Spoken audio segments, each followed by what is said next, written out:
reanudar, digamos. Queridos amigos, queridos colegas, hoy pues vamos a hablar en torno al modernismo. Al modernismo, no solo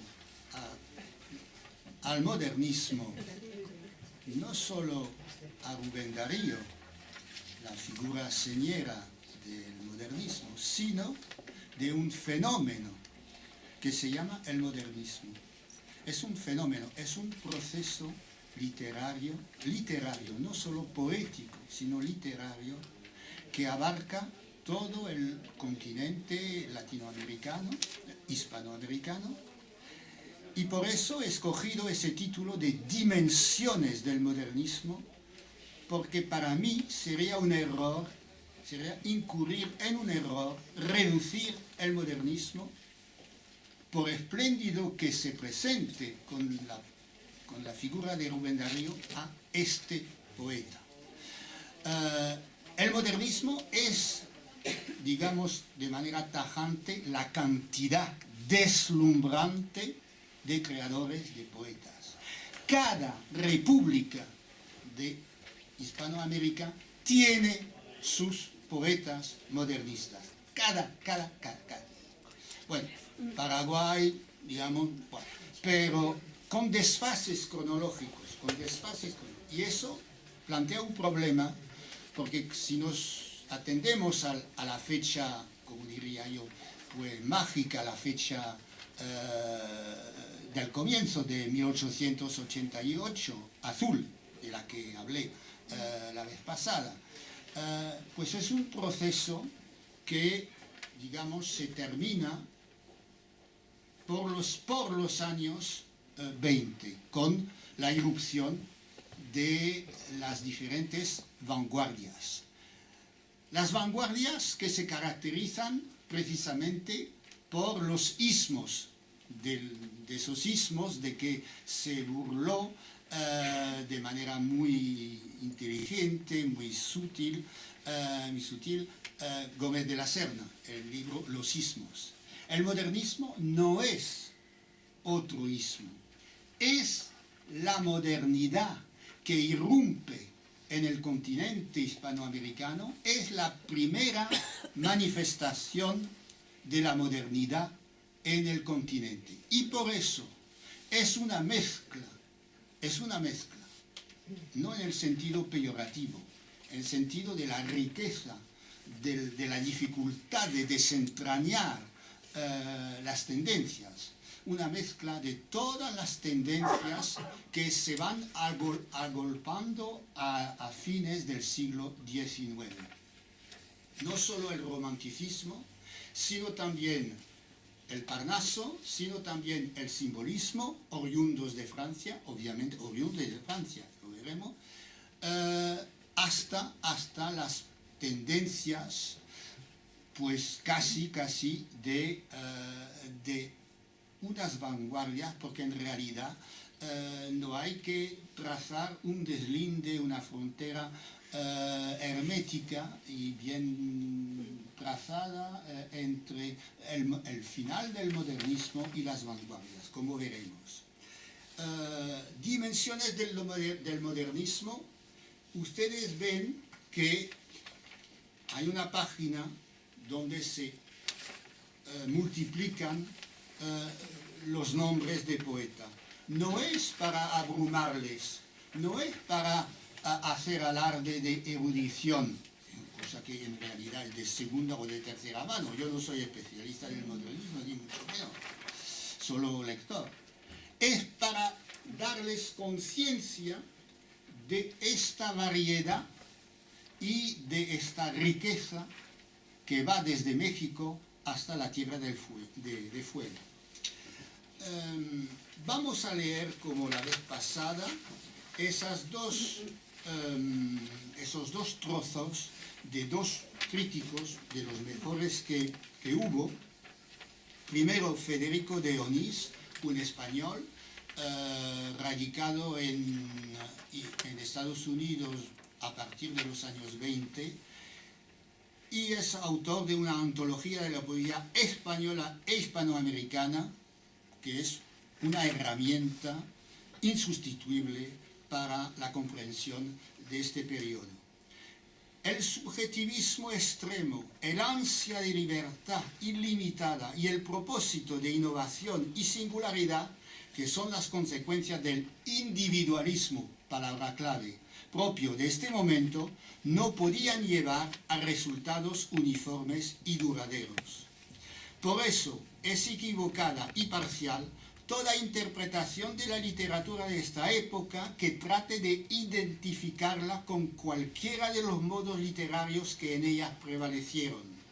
A menudo se cae en este error cuando la denominación del modernismo se aplica exclusivamente al tipo de poesía caracterizado por ciertas formas y espíritu que puso en circulación Rubén Darío, sin pensar que no son características ni exclusivas de este autor siquiera. Rubén Darío, como los demás grandes escritores modernistas, lleva hondas contradicciones dentro de sí mismo, se rectifica continuamente a través de sus varias obras y solo puede ser definido por la unidad de su propia individualidad. Me parece muy bien dicho. O sea, la singularidad de un genio. Después viene la segunda opinión de Max Enríquez Ureña. Conocemos a su hermano, el prestigioso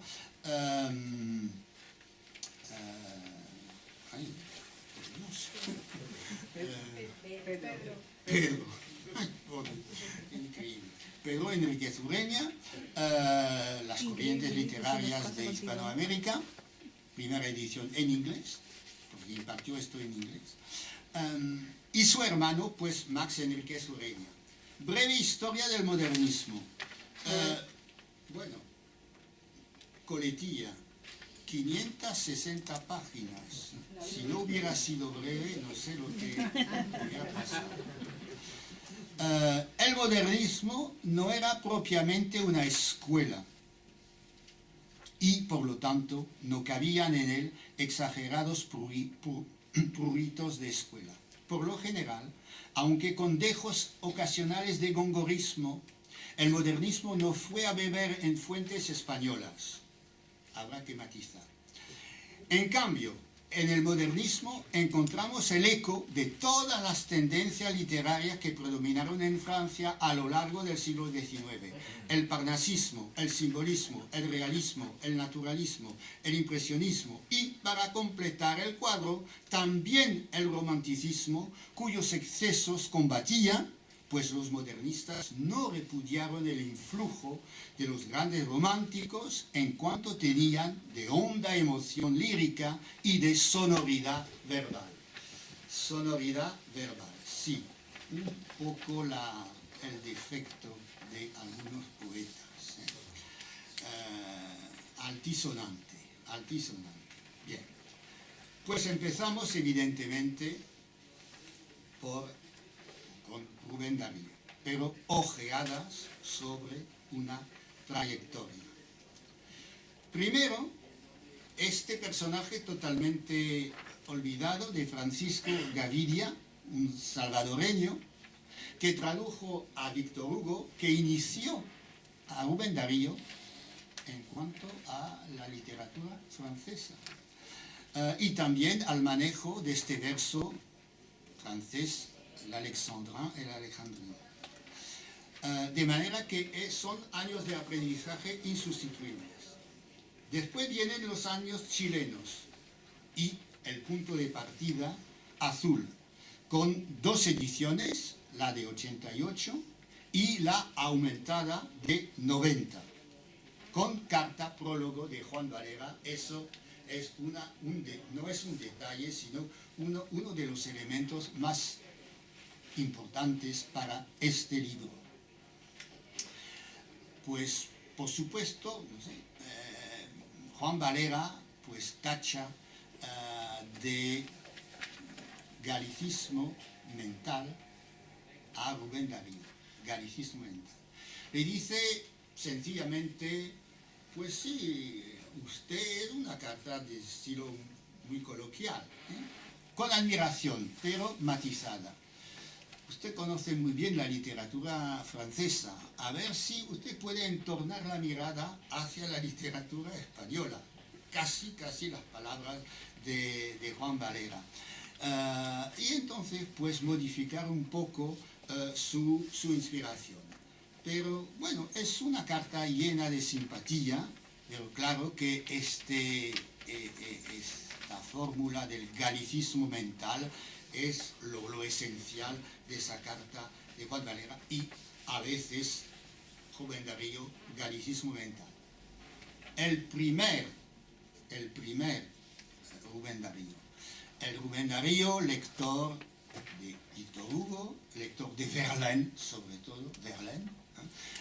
Verlaine de las fiestas galantes, de Fête Galante, y Verlaine de los parques solitarios, húmedos, con tristeza, con hojas secas, etcétera, etcétera. También del simbolista Verlaine. Después vendrán otros tipos de poesía. Tercera etapa, los años porteños, Buenos Aires, y la fundación de la Revista de América, con un boliviano, que es un segundón, pero en realidad de mucha importancia, muy amigo de Rubén Darío, Ricardo Jaimes Freire. Y fundaron ambos esa Revista de América, que duró unos años. Durante esta época publica Rubén Darío Prosas profanas y Los raros. Después vienen los viajes por Europa y América, los cantos de vida y esperanza de 1905.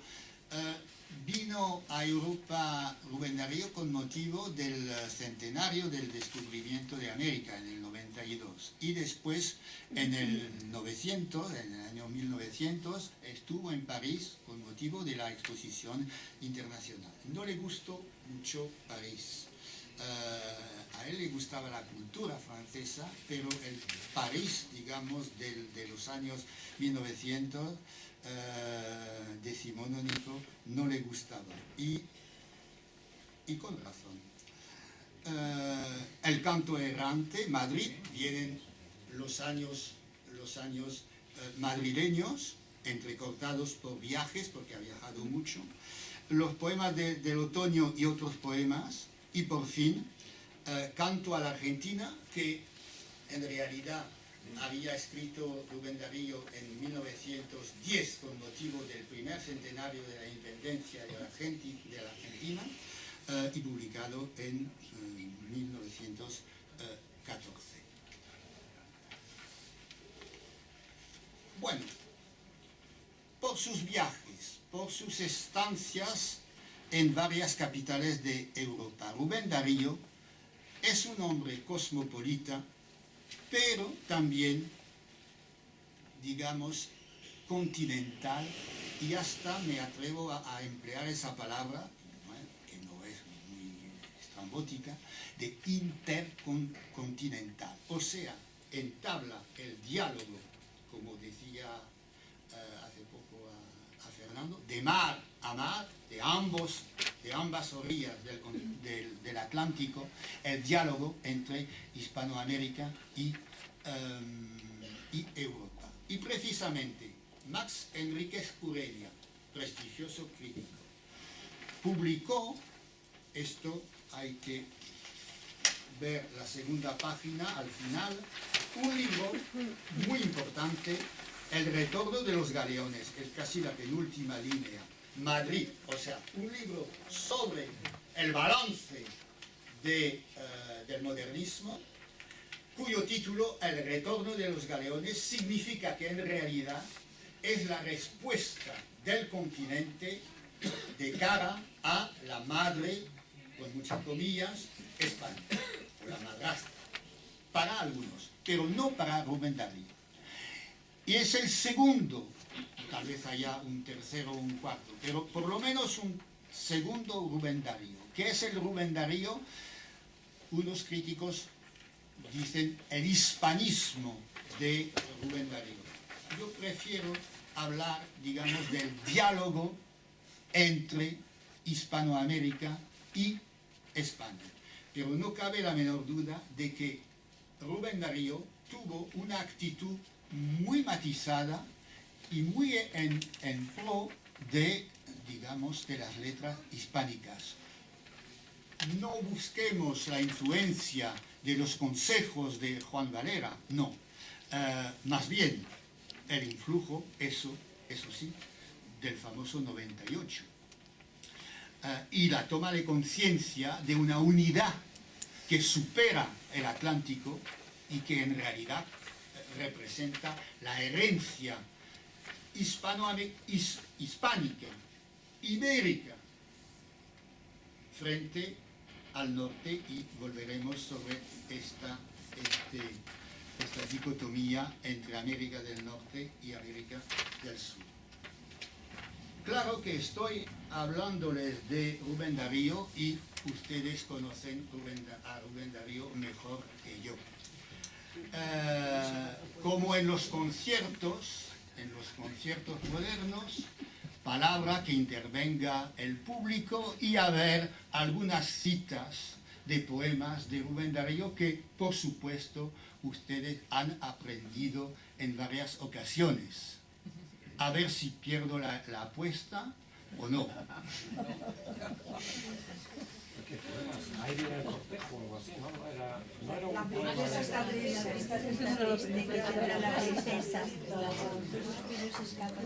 Bueno, hay este poema de Sonatina, sacado de las prosas profanas. La princesa está triste. ¿Qué tendrá la princesa? Los suspiros se escapan de su boca de fresa, que ha perdido la risa, que ha perdido el color. La princesa está pálida en su silla de oro, está mudo el teclado de su clave sonoro, y en un vaso, olvidada, se desmaya una flor. Y la princesa persigue un sueño muy, digamos, que la lleva hacia el oriente, la libélula vaga de una vaga ilusión, un verso espléndido, ¿eh? La libélula vaga de una vaga ilusión. Y está soñando con el feliz caballero que te adora sin verte, y que llega de lejos, vencedor de la muerte, a encenderte los labios con su beso de amor. No tan lejano el que dice. Bueno, se aproxima, se acerca. Este poema sacado de prosas profanas. Ahora bien, hay otros trozos famosísimos que no podemos perder. Y entonces, pues, a ver,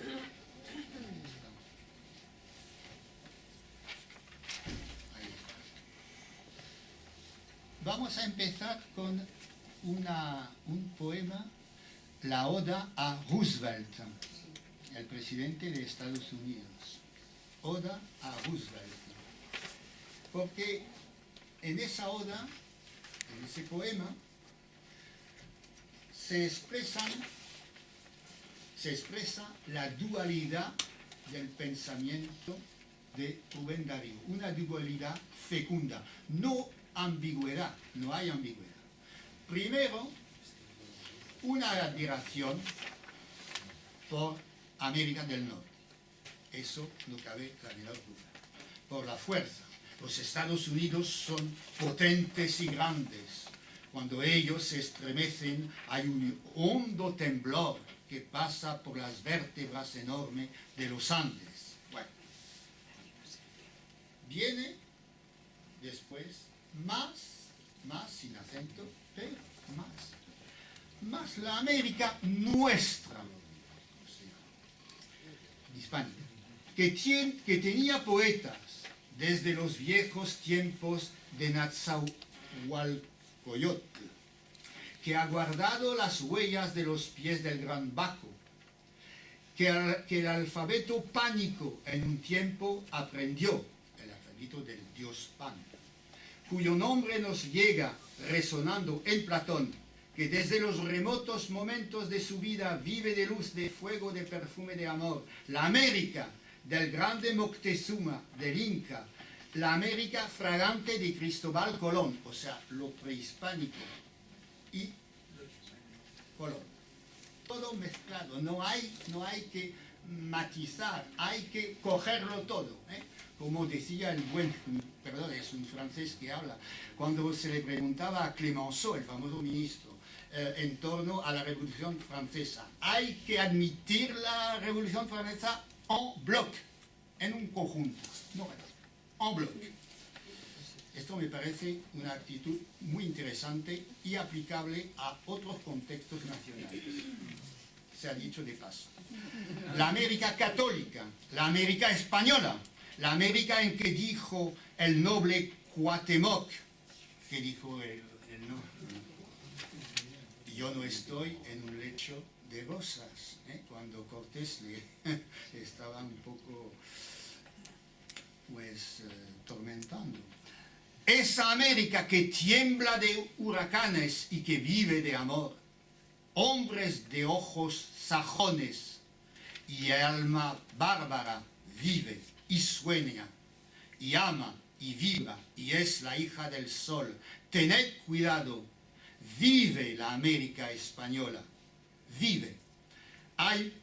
Es un verso, uno de los mejores en cuanto a... Hay 1000 cachorros sueltos del león español, el padre del cachorro, o sea, la República de Hispanoamérica. Se necesita Roosevelt, y se dirige al presidente de Estados Unidos, se necesita Roosevelt ser por Dios mismo el riflero terrible y el fuerte cazador para poder tenernos en vuestras férreas garras. Ojo, ojo, no se reduce tan fácilmente Hispanoamérica. Y pues, contáis con todo, falta una cosa, Dios.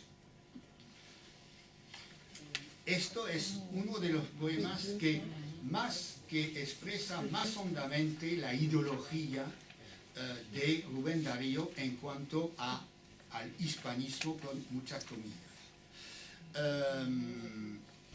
Y bueno, supongo que ustedes conocen esto de la salutación del optimista. No, claro que salutación del optimista no conoce, pero el primer verso. Ínclitas razas bérrimas, sangre de Hispania fecunda, espíritus fraternos, luminosas almas, salve, porque llega el momento en que habrán de cantar nuevos ismos, lenguas de gloria, un vasto rumor llena los ámbitos, mágicas, ondas de vida van renaciendo de pronto, retrocede el olvido, retrocede engañada la muerte, se anuncia un reino nuevo, feliz Sibila sueña, y en la caja pandórica, la caja de Pandora, de que tantas desgracias surgieron, encontramos de súbito talismánica, esos adjetivos, talismánica, pura, riente, cual pudiera decirla en su verso Virgilio divino, o sea, yo, la divina reina de luz, la celeste esperanza. Salutación de optimista. Y como última cita, porque no hay que multiplicarlas por obvias razones,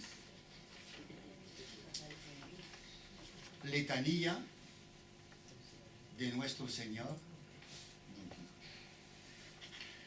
1905, con motivo del centenario de la primera parte del Quijote. Noble peregrino de los peregrinos, que santificaste todos los caminos, con el paso augusto de tu heroicidad, contra las certezas, contra las conciencias y contra las leyes y contra las ciencias, contra la mentira, contra la verdad. Caballero errante de los caballeros, varón de varones, príncipe de fieros, par entre los pares, maestro, salud. Salud, porque juzgo que hoy muy poca tienes, entre los aplausos o entre los desdenes, y entre las coronas y los parabienes y las tonterías de la multitud. Se asoma algo muy rubendariano, no insistamos. Bueno, habría que mencionar varios poemas dedicados a Valle Inclán, que fue amigo suyo, varios poemas a Juan Ramón Jiménez, y de esto hablaremos en un instante, de manera que lo que quiero puntualizar es ese diálogo de igual a igual entre América Hispánica y España, después del famoso 98.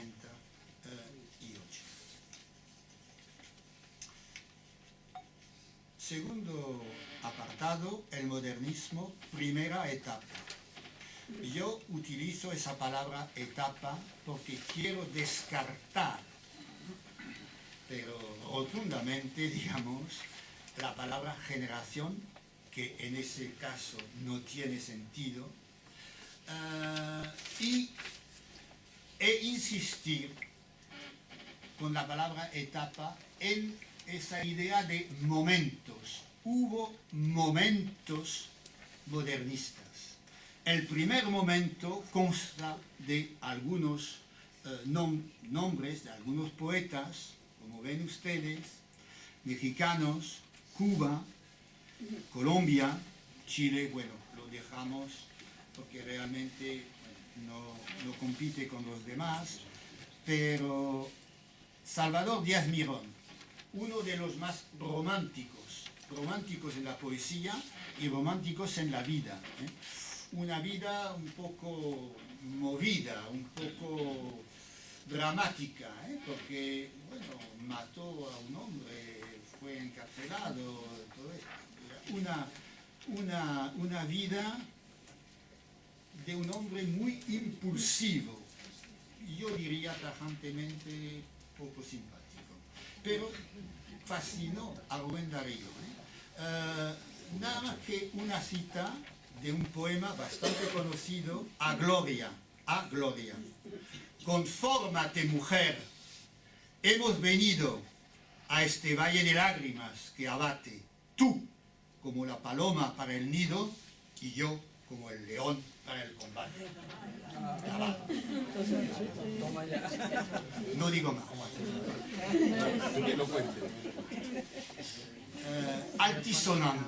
Altisonante la poesía de Díaz Mirón. Totalmente diferente la poesía de otro mexicano, Gutiérrez Nájera, que fundó en 1894 la revista Azul, no por influencia, porque ese azul de Rubén Darío está por todas partes, no, la revista Azul porque había en París la famosa Revue Bleue, revista Azul, en cuya revista pues había un joven crítico de arte que deslumbraba al público con sus juicios y se llamaba Léon Blum, el primer ministro del Frente Popular, un hombre muy leído, muy culto, desde luego. La Revue Bleue, muy influenciado Nájera por Musset, romántico muy a menudo. Les voy a nada más que a citar una estrofa porque es muy característica de este estilo un poco amanerado, un poco preciosista, parisiense demasiado parisiense.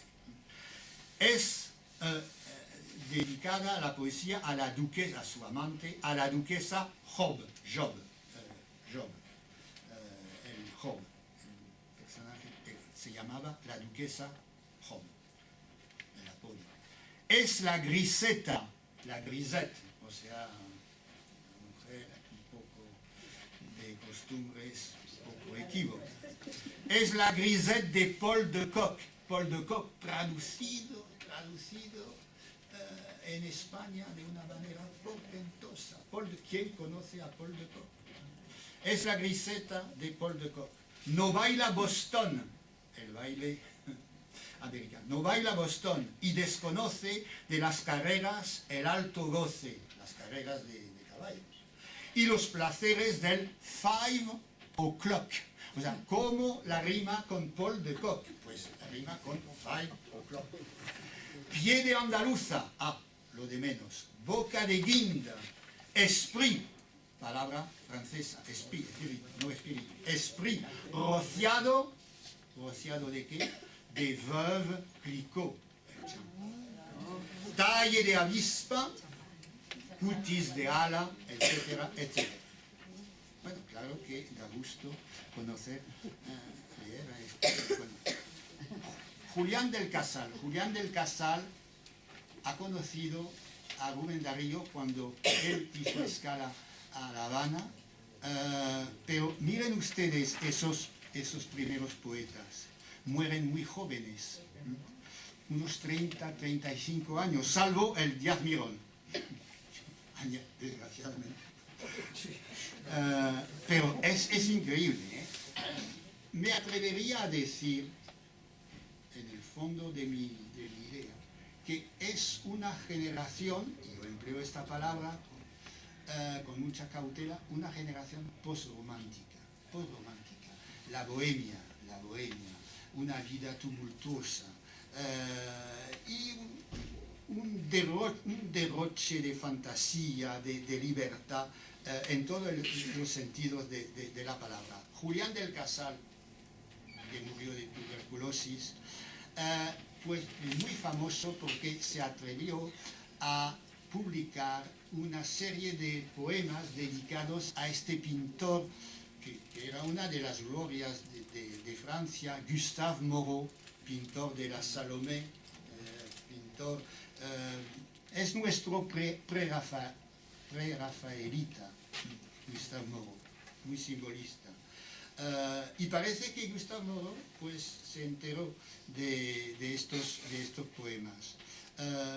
Pero también, y con eso voy matizando el juicio de Max Enríquez Ureña, beber en fuentes españolas, pues Julián del Casal, muy influenciado por Becker, evidentemente, un poco por Zorrilla, dadas las referencias que ha hecho, que ha diseminado a lo largo de su poesía.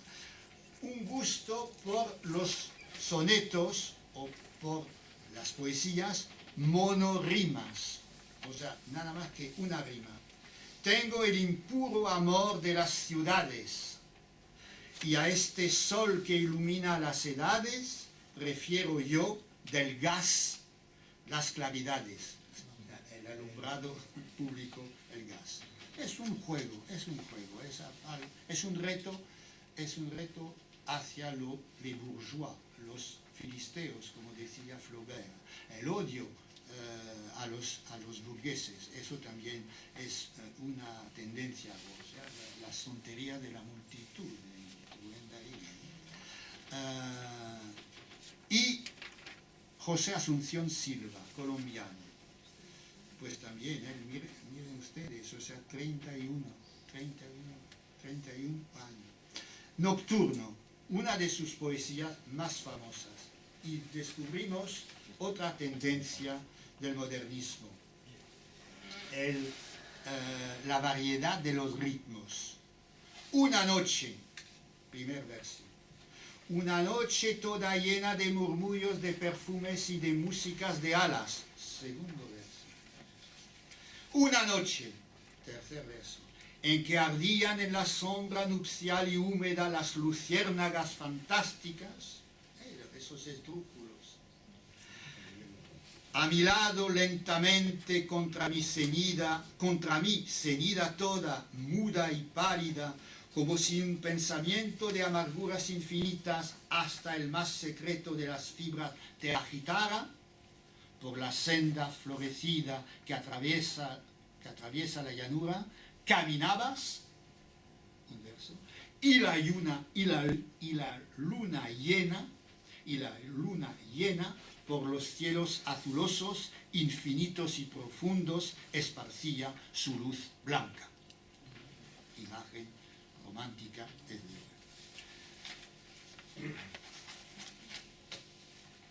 Llegamos a este apartado que por supuesto les interesa bastante en torno a la crisis, comillas, eso es lo más importante, del 98.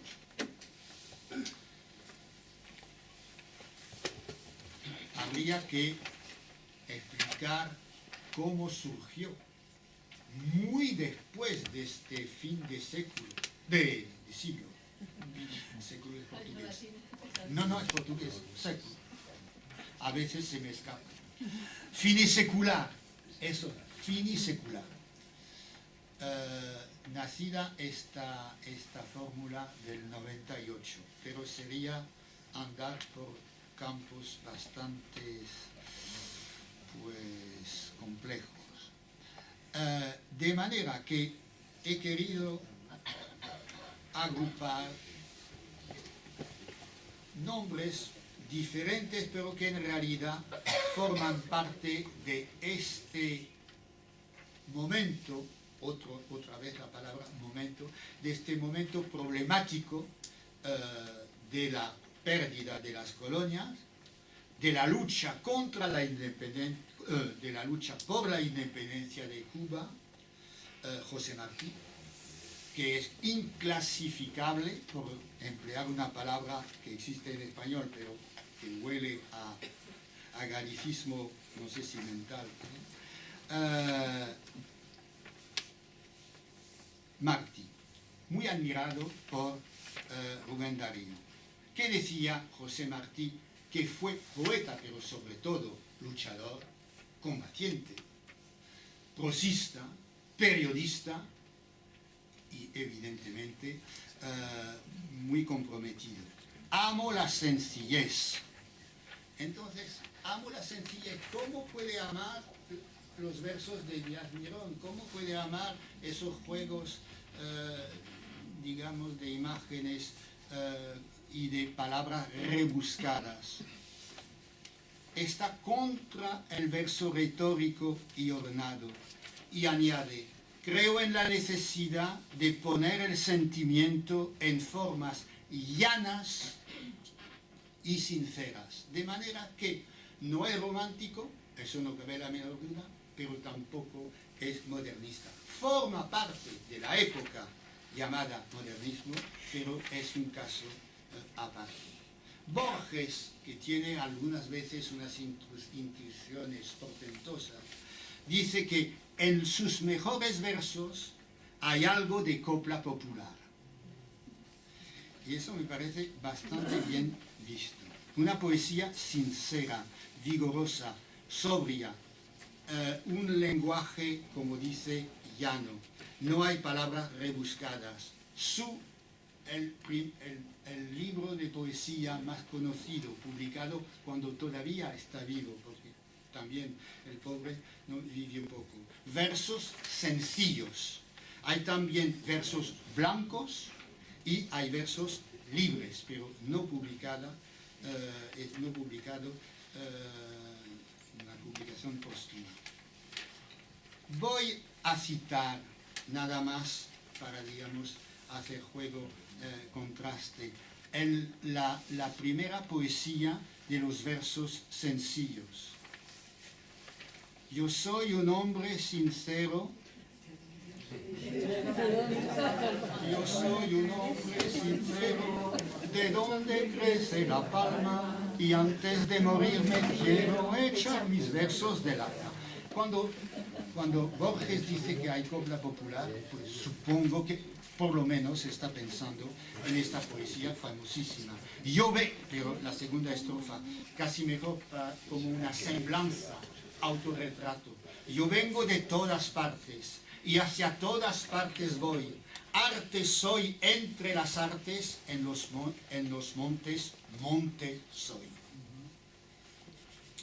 Yo sé los nombres extraños de las hierbas y las flores, y de mortales engaños y de sublimes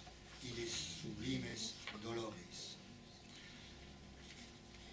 Oculto en mi pecho bravo la pena que me lo hiere. El hijo de un pueblo esclavo vive por él, calla y muere. La imagen de la lucha. Otro luchador, Rizal. Bueno, me parece bastante atinada la idea de publicar por fin la poesía completa y los ensayos escogidos de José Rizal, el filipino. Porque claro que si hablamos de la crisis del 98, tenemos que hablar de Filipinas, que también cayeron bajo el yugo libertador de Estados Unidos, como ustedes saben. Cambio de yugo. Porque hay que hablar francamente. Bueno, yo no veo... Bueno, en esta nueva edición, de Cátedra de 2014, por fin, de poesía completa, dice el recopilador: la poesía de Rizal, aun siendo en sus últimos años contemporánea del movimiento modernista, poco o nada tiene que ver con este. Y con esta frase queda todo dicho. A lo mejor es postromántico y se nota un romanticismo, un anticlericalismo tremendo en sus dos novelas, publicadas, la primera en Berlín, por razones bastante complejas, el famoso Noli Me Tangere, ¿no? Y la segunda novela, el filibusterismo. Y de eso podría hablar bastante porque he redactado un prefacio de la primera traducción en francés de Noli Me Tangere y del filibusterismo. Y he dedicado varios trabajos a esa figura también señera de la hispanidad, el único que escribe en español en Filipinas, porque, bueno, prosa mezclada con tagalog. Y Rizal, que tiene su lápida Rue de Rennes en París, donde vivió, también cosmopolita, pues es muy conocido por su última poesía, El último adiós, porque lo fusilado en 1896. Adiós, patria adorada, región del sol querida, perla del mar de oriente, nuestro perdido Edén. A darte voy, alegre, la triste mustia vida, y fuera más brillante, más fresca, más florida, también por ti la diera por tu bien. Mi patria idolatrada, dolor de mis dolores, querida Filipinas, oye el postrer adiós, ahí te dejo todo, mis padres, mis amores, voy donde no hay esclavos, voy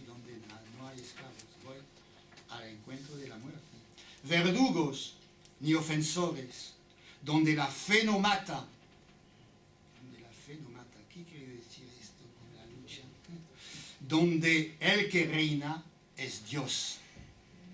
Y digamos sencillamente, si hemos leído bien sus dos novelas portentosas, donde el que reina es Dios y no la Iglesia. Esto era el problema de Filipinas, y el problema también de la pérdida del español en Filipinas, porque el afán a la religión era mayor que el afán a defender y propagar la lengua castellana.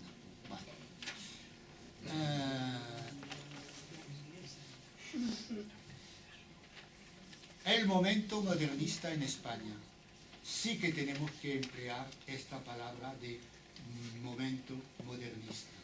Juan Ramón Jiménez, como he dicho, amigo que estrechó una amistad con Rubén Darío. Manuel Machado, el hermano de Antonio, pero también Antonio Machado, y veremos por qué, por el prefacio de Las Soledades. Pues Juan Ramón Jiménez hay que mencionar como momento modernista Las Ninfeas, 1900, un libro con tinta verde, Ninfeas, los cuadros de impresionistas, Almas de Violeta, con tinta morada, Rimas, 1902, Arias Tristes, que huele a Verlaine de una manera increíble, y Jardines Lejanos, de 1904 también. Forman parte de las varias antologías con J, evidentemente, las varias antologías hechas por el poeta.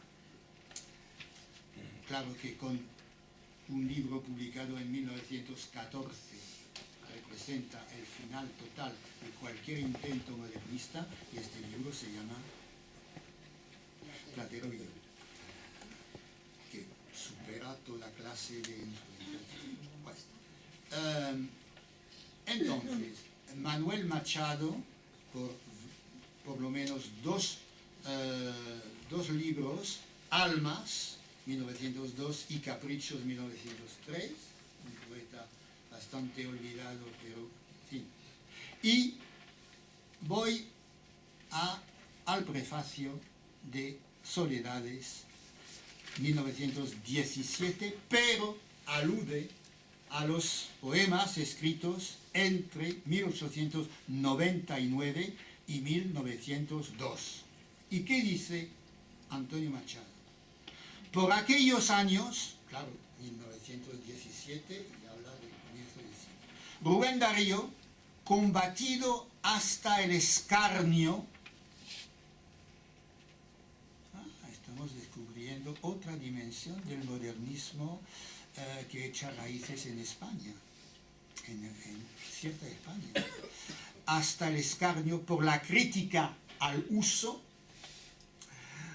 era el ídolo de una selecta minoría. Esto es un problema todavía candente, pero es un falso problema dada, digamos, la ideología y el ideario, por decirlo así, de Rubén Darío, como intenté mostrarlo.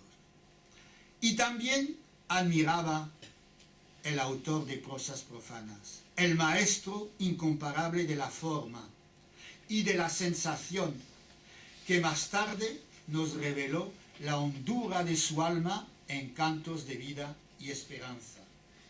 Pero yo pretendí, inciso, y reparad en que no me jacto de éxitos sino de propósitos, delicioso reparo, seguir camino bien distinto.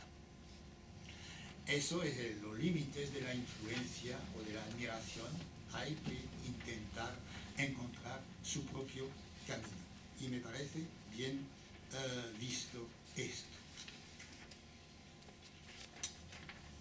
Último aspecto de la crisis del 98, una consecuencia pues, de las más importantes que hubo,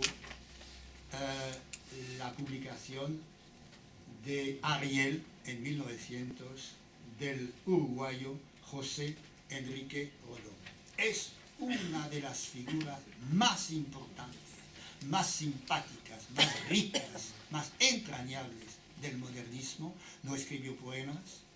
Su crítica es algo deslumbrante, una sencillez de estilo, un conocimiento de la literatura europea que realmente pues, despista al lector moderno. Y este ensayo, cuya redacción se explica por la derrota del 98, Cuba y Puerto Rico y Filipinas. Y entonces saca de este ensayo muy idealista, con referencia al personaje de Shakespeare, Ariel, Prospero y Calimán. Pues dentro de este idealismo en realidad se opone al pragmatismo de Estados Unidos y critica Rodó lo que él se atreve a llamar la nordomanía, o sea, la manía del norte. Y está pensando desde Sarmiento, que vimos en la admiración frente a Estados Unidos, cierta admiración que hemos visto en la Oda a Roosevelt, pero matizada después. Es que nosotros existimos también, tenemos derecho a existir y a afirmarnos. De manera que Ariel es la toma de conciencia a nivel de la prosa de todo lo que han escrito los poetas como afirmación de una identidad hispanoamericana. Bueno, hubo otros también ensayos, motivos de Proteo, o sea, otra alusión, donde está defendiendo ese lema: reformarse es vivir. O sea, un progresismo consciente, espíritu moderado, muy moderado, pero progresista en el mejor sentido de la palabra. Evidentemente sigue abogando por la educación, o sea que en esto se ven los últimos ecos del siglo de las luces, de la ilustración, la educación que va a mejorar a los pueblos.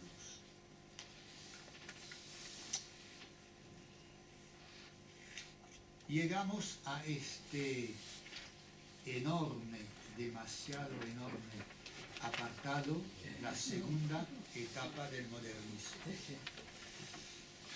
Claro que, como ustedes ven, hay varios problemas dentro de esta segunda etapa.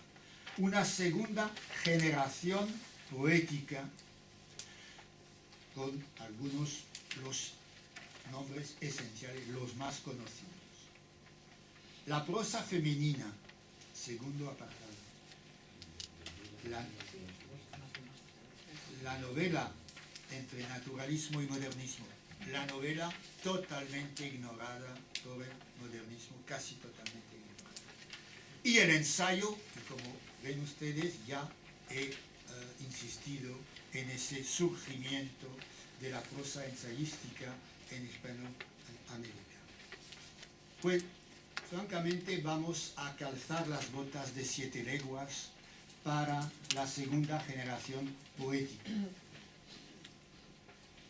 Amado Nervo es un nombre bastante importante, un nombre bastante importante, y sobre todo a nivel de la reflexión filosófica. Con la poesía de Amado Nervo se expresa la filosofía budista, la religión budista, y se expresa entonces un ideal de vida totalmente ajeno a cualquier tipo de violencia, la contemplación y el idealismo. De manera que Amado Nervo hay que recordarlo con grata memoria. Enrique González Martínez. ¿Por qué Enrique González Martínez? Porque es el hombre del famoso verso: tuércele el cuello al cisne. Este pájaro por antonomasia modernista, también simbolista, evidentemente, que en realidad pues pertenece tanto a los simbolistas, a Verlaine, como a Mallarmé también, ensalzado por Rubén Darío, hay que torcerle el cuello. Unos han sostenido, han defendido la idea de que en realidad con este verso representa el final del modernismo 1915. Este verso que fue un poco exagerado. Y también exagerado esa idea de torcer el cuello al cisne. Al cisne que no es poético, al cisne como pretexto poético, al cisne como estereotipo poético y no como expresión honda, sincera, profunda de una inspiración poética. El cisne se ha vuelto la imagen más trillada de esta época y de esta poesía. Julio Herrera Iraisi, un uruguayo. Poesías completas, un libro bastante espeso, pero Herrera Iraisi es bastante conocido también por el cenáculo que animaba en Montevideo, un núcleo en el que vamos a encontrar a Delmira Agustini, la primera poetisa que formaba parte de este cenáculo. José Santos Chocano, el peruano, por Alma América, que es un poema, no es una recopilación, un poemario. Y miren ustedes que muy a menudo, en realidad, esas poesías han sido publicadas después de la muerte de los poetas. Obras completas, México, por Luis Alberto Sánchez, que hemos visto como crítico peruano de la novela hispanoamericana. También el Guillermo de Torre, el famoso Guillermo español radicado en Buenos Aires, el inventor del ultraísmo. Poesías completas de Herrera Iraisi. Herrera Iraisi representa la tendencia más antiburguesa del modernismo, el odio a lo burgués, a lo vulgar, a la plebe en el peor sentido, bueno, burguesía y plebe también. Leopoldo Lugones, pues Leopoldo Lugones podría yo citar a Borges, que lo admiró bastante, citando a Borges diciendo que en realidad pues supera el modernismo, ha sido influenciado por el modernismo, pero en realidad no forma parte del todo, digamos, del modernismo.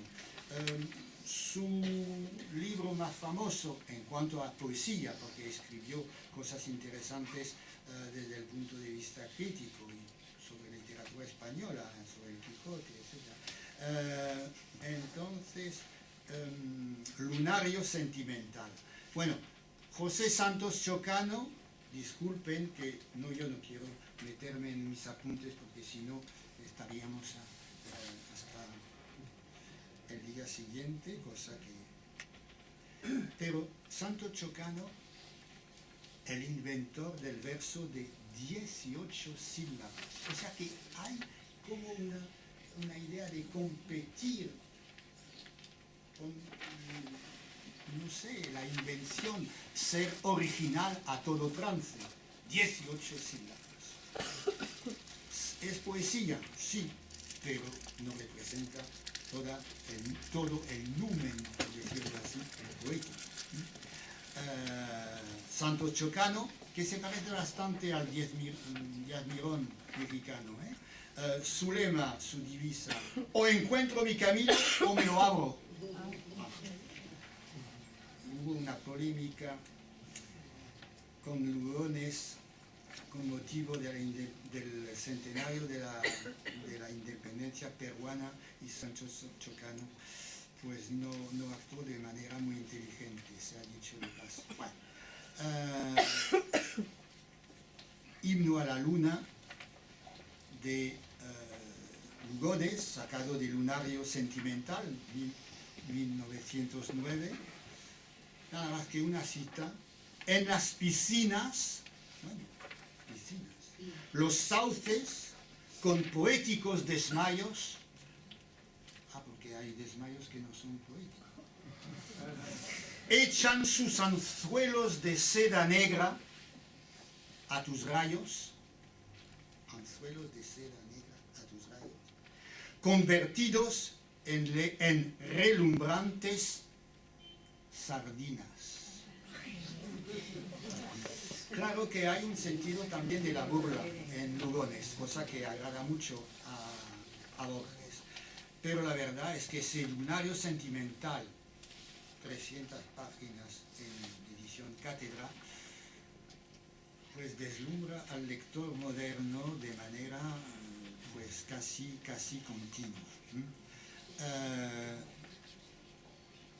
Valencia, Guillermo Valencia, el colombiano, el más parnasiano de todos los modernistas de la segunda época, por un poema muy famoso cuyo título es Los camellos. Y claro que los camellos es un tema del famoso Le Comte de Lille, el parnasiano francés, muy exótico. Y bueno, pues una poesía sobre los camellos. ¿Por qué no? Dos lánguidos camellos de elásticas cervices, de verdes ojos claros y piel sedosa y rubia.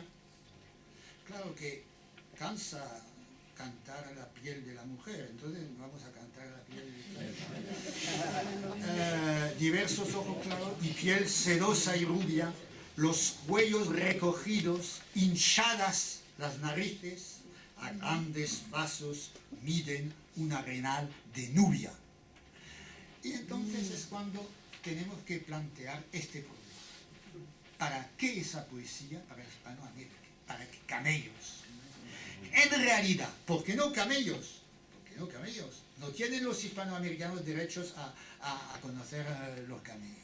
Pero en realidad es una manera de alejarse, primero de la sencillez, hubiera dicho Martí, y encontrar, yo diría, otra vez empleando la palabra a todo trance, la originalidad. Y hasta la voluntad de chocar al público. Alzaron la cabeza para orientarse, bueno, y luego al soñolento avance de las vellosas piernas, bajo el rojizo dombo, palabra rebuscada, de aquel cenit de fuego, pararon silenciosos al pie de las cisternas, pues que se paren y vamos a pasar a otro tipo de poesía. Hay que ser bastante lúcido de cara a esa poesía que, no olvídenlo, he dicho la cantidad tremenda de producción poética. Claro que entre esa cantidad hay las flores y hay la hojarasca. Pues entre las flores, y sin juego de palabra, la poesía femenina, que es una dimensión fundamental del modernismo en las postrimerías del movimiento o, digamos, de la tendencia modernista. Todavía es un fenómeno que intriga a la crítica. ¿Por qué ese florecimiento de poetisas, sobre todo del Cono Sur, Uruguay, Argentina y Chile, con Gabriela Mistral, los comienzos de la producción de Gabriela Mistral, evidentemente? ¿Por qué? Pues seguramente hay una cuestión sociológica, la condición de la mujer de esas ciudades, Uruguay, de Montevideo, Argentina, Buenos Aires, Chile, lo mismo, Santiago de...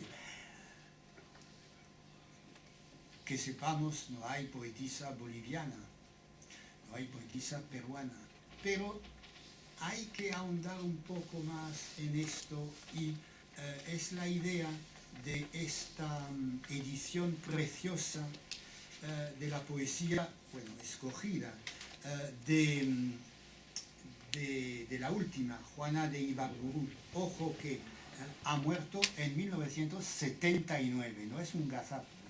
Bueno, nacida en 1895, tampoco es bastante entrada en edad. La edición de Juana de Ibarburu en cátedra, que es muy reciente, de un tal Jorge Rodríguez Padrón, que yo no conozco, pero es un prefacio deslumbrante. Y está interrogándose en torno a este fenómeno para entenderlo, para ver en qué consiste y sobre todo para barrer un poco ideas falsas sobre esta poesía. De manera muy discreta, menciona un juicio de Unamuno sobre Ibarburu que ensalza el pudor de esta poetisa, los versos castos. Bueno, claro que casto es un adjetivo muy grato a Unamuno desde 1895, la casta Castilla de la casta de la casta, la casta de la casta. En realidad, pues dice muy bien Rodríguez Padrón que se equivoca de par en par el bueno de Miguel de Unamuno, que en realidad no ha oído, cosa que es, bueno, yo añado esto, no oír lo que está latiendo en esos versos de esta mujer. El amor, la sexualidad como razón de vivir, sea la de Elvira Agustini, que murió joven y que murió de una manera tremenda, asesinada por su marido.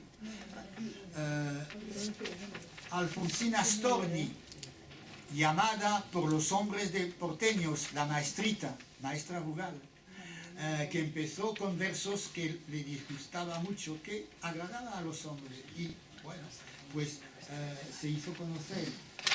Miren ustedes este primer libro con el adverbio, cosa también que es muy modernista, la utilización de los adverbios, irremediablemente, y la manera de acabar un verso con un adverbio, como un reto para la poesía. Bueno, irremediablemente. El segundo libro, Languidez, que bastante, digamos, de la época también. Pues ese crítico, Jorge Rodríguez Padrón, insiste en ese espacio de la diferencia, evidentemente, ya que se trata de mujeres.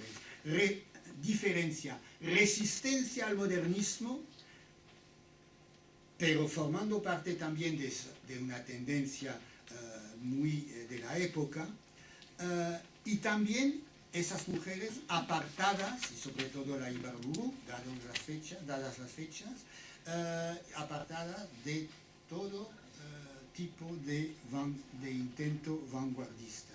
El erotismo como realización personal, eso me parece la idea esencial. Y entonces, pues, como pasa el tiempo, desgraciadamente, voy a leer, porque eso vale la pena, uno de los poemas más famosos de Juana de Ibarburu, de la primera Juana de Ibarburu, o sea, 1900 y pico, cuyo título es todo un programa, Rebelde, y se dirige a Caronte, o sea, el vaquero de los infiernos. Caronte, yo seré un escándalo en tu barca. Todo un programa poético y también no solo poético. Mientras las otras sombras, y esto, la manera de recuperar desde el punto de vista femenino la actitud aristocrática de Rubén Darío, la multitud. Mientras las otras sombras recen, giman o lloren, cosa intolerable para la rebelde. Y bajo tus miradas de siniestro patriarca, las tímidas y tristes en bajo acento, oren, el verbo orar, yo iré como una alondra cantando por el río y llevaré a tu barca mi perfume salvaje e irradiaré, palabra atrevida, e irradiaré en las ondas del arroyo sombrío como una azul linterna que alumbrara en el viaje, por más que tú no quieras, por más guiños siniestros que me hagan tus dos ojos. Bueno, disculpen, un guiño con dos ojos. Pero bueno, olvidemos. Pero hay quien quiere, por más que tú no quieras, por más guiños siniestros que me hagan tus dos ojos, en el terror maestros, Carón, yo en tu barca seré como un escándalo, y lo repito, el último terceto, y extenuada de sombra, de valor y de frío, cuando quieras dejarme a la orilla del río, me bajarán tus brazos cual conquista de vándalo. Pues, a ver, Rubén Darío. Y terminamos a todo correr con el ensayo, subrayando una idea bastante importante, que surgen los primeros balances del modernismo, casi, cuando ya todavía está vivo, está vigente el movimiento. Miren ustedes, por ejemplo, este uruguayo Víctor Pérez Petit, fundador de una revista también, Los Modernistas, 1902. Enrique Gómez Carrillo, que es el tío más de colores muy subidos, digamos, duelos en París, borracheras, segundo esposo de Raquel Meyer, increíble. En realidad era hijo de una mujer que se llamaba Tible, pero como el padre se llamaba Gómez, resultaba Gómez Tible. Entonces escogió Gómez Carrillo, que suena mejor. Bueno, Gómez Carrillo es todo un personaje, más de 100 volúmenes de estudio. Ha escrito demasiado. Pero ha viajado hasta Japón, ha hablado de Japón, cuando las japonerías, incluso de Rubén Darío, estaba un poco ya pasado de moda. Y me parece pues también un lazo de unión interesante entre Hispanoamérica, París, que era su capital, y Madrid, un comercio triangular interesante. Rufino Blanco Fombona, una de las figuras más ricas, más fecundas de la prosa de esta época. Ustedes no pueden imaginarse la actividad de la prensa, de las publicaciones en esta época, y sobre todo la libertad con la cual esa gente hablaba de sus coetáneos, hacía balances, sugerencias, juicios, a veces someros, a veces con entusiasmo. Es una época, en la época del ensayo, el modernismo. Y no olvidemos también Baldomero Sanincano, miren las fechas, casi centenario, que es la figura por antonomasia de la crítica periodística y también universitaria, porque Sanincano lo conozco porque en realidad merece el título de comparatista. Ha sido introductor del comparatista noruego Brandes, que tuvo una fama inmensa por toda Europa. Ese Sanincano era un hombre muy leído, muy culto. Ya hemos hablado de los hermanos Enríquez Ureña, y claro, no hay que olvidar el primer marxista, José Carlos Mariátegui, con ese ensayo que es uno de los libros más importantes para explicar la realidad no solo peruana, sino también el arte hispanoamericano, 1928, 7 ensayos de interpretación de la realidad peruana. Bueno, entonces, terminando, porque hay que terminar. Hay un imaginario del modernismo. Los parques, los pavos reales, las ninfas, las sátiras, los sátiros, sordos o no sordos, alusión a Rubén Darío y a Víctor Hugo.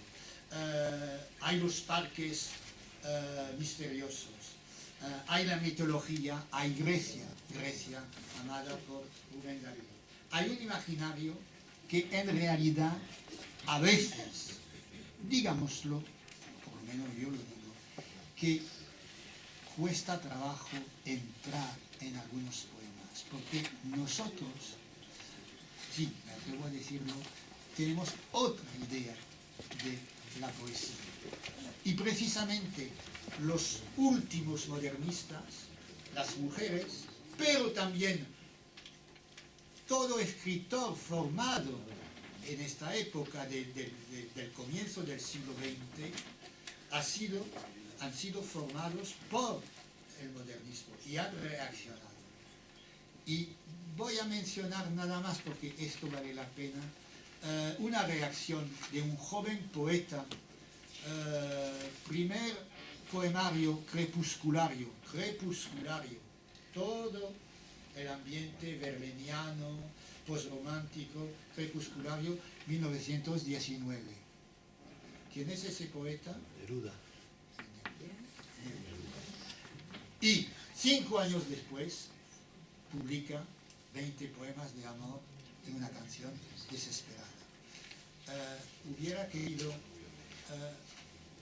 hacer una cita porque en realidad esta poesía que a mí me encanta de Neruda significa una reflexión sobre la poesía y no solamente temas que por convención son poéticos. Claro que no voy a encontrar esta cita que dice que en realidad sus palabras es el amor, las palabras, o sea, la reflexión sobre la palabra poética. Muy bien dicho por Neruda y torpemente aludido por mí, pero eso ocurre. Terminando de manera real y lo mejor está aquí.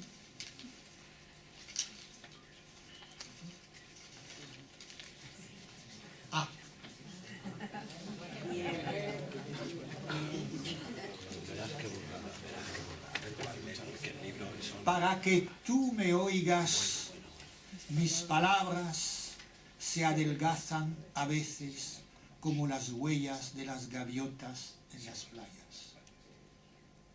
Gaviota, no cisne. La palabra pájaro, la palabra que vuela hacia el cuerpo amado, deseado. Ellas trepan así por las paredes húmedas. Eres tú la culpable de este juego sangriento.